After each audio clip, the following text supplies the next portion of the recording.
അന്ന് CPM-ൻ്റെയും CPI-യുടെയും ഒക്കെ ഒരുപാട് പ്രവർത്തകർ വീട്ടിൽ വന്നിരുന്നു. ഒപ്പം BJP-യുടെ പ്രവർത്തകരും വന്നിരുന്നു.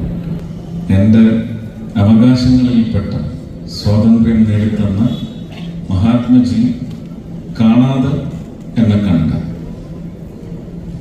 നേരിട്ട് പറയാതെ ഞാൻ കേട്ട എൻ്റെ സ്വതന്ത്ര വിചാരം, എൻ്റെ സ്വതന്ത്ര വിഹാരം എൻ്റെ മണ്ണിൽ അത് ചോദ്യം ചെയ്യപ്പെട്ട ഒരു മുഹൂർത്തത്തിൽ എനിക്കൊരു തീരുമാനമെടുക്കേണ്ടി വന്നതാണ് സത്യത്തിൽ എൻ്റെ പൊളിറ്റിക്കൽ മിഷൻ്റെ ആരംഭം. അത് ഓഗസ്റ്റ് 2-ാം തീയതിയാണ്. അന്ന് രാത്രിയാണ് സത്യത്തിൽ ഇലക്ഷനിൽ ജയിച്ച് സത്യപ്രതിജ്ഞ ചടങ്ങിലേക്ക് എന്നെ ക്ഷണിച്ച് ഞാൻ അവിടെ എത്തി. അദ്ദേഹത്തെ കാണാൻ സാധിച്ചില്ല.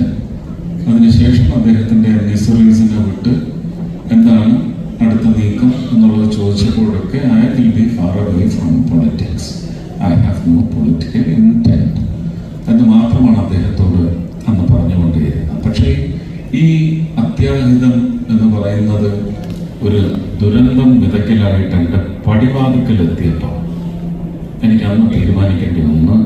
അന്ന് CPM-ൻ്റെയും CPI-യുടെയും ഒക്കെ ഒരുപാട് പ്രവർത്തകർ വീട്ടിൽ വന്നിരുന്നു. ഒപ്പം BJP-യുടെ പ്രവർത്തകരും വന്നിരുന്നു. ഞാൻ ഒരുപാട് ആലോചിച്ചതിന് ശേഷമാണ് രാത്രി 11:45 അദ്ദേഹത്തിൻ്റെ കോൾ വന്നപ്പോൾ yes, I am decided. I am joining your free. August 2, 2014 എന്ന് പറയുന്ന എൻ്റെ ജീവിതത്തിൽ ഞാൻ ഉദ്ദേശിക്കാത്ത ഒരു മിഷനിലേക്ക് കടക്കുന്നതിൻ്റെ വാർഷികം കൂടി കുറിക്കുന്ന ദിനമാണ്. അത് ഈ വർഷം ഓഗസ്റ്റ് 2-ാം തീയതി 10 വർഷം തികയും. അത് എൻ്റെ പ്രാർത്ഥന. ഞാൻ ആത്മാർത്ഥമായിട്ട് സത്യസന്ധമായിട്ട് ഒരു പൊള്ളയുമില്ല, ഒരു ചതിക്കുഴിയും എൻ്റെ പ്ലാനിലില്ല, ഒരു വെറുപ്പിൻ്റെ രാഷ്ട്രീയവും എൻ്റെ പ്ലാനിലില്ല. ഞാൻ ചെന്നപ്പെട്ടിരിക്കുന്ന ഒരു സംഘത്തിലും ആ വെറുപ്പിൻ്റെ പ്ലാൻ ഇല്ല എന്നെനിക്ക് ഉറപ്പാണ്. പിന്നെ പുറം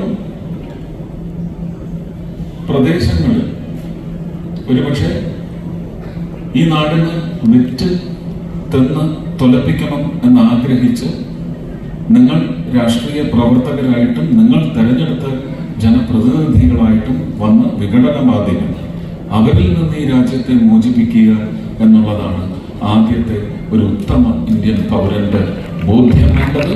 അതിനുള്ള ആ ഉത്തരവാദിത്തം ഏറ്റെടുക്കുക മാത്രമാണ് ഞാൻ ചെയ്തിട്ടുള്ളത്.